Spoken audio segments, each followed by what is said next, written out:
wajjinaalate obboloota bakkeetti argame namni keembadu maaliif bakkeetti maqaa fudhanne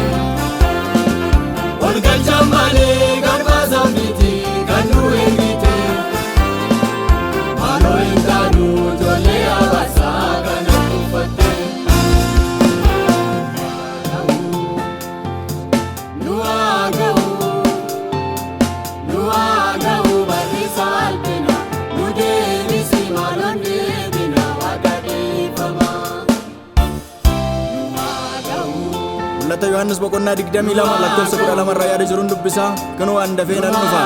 gatii isaa an adduma addaan akka hojii isaatti namaaf kennus fidee nan dhufa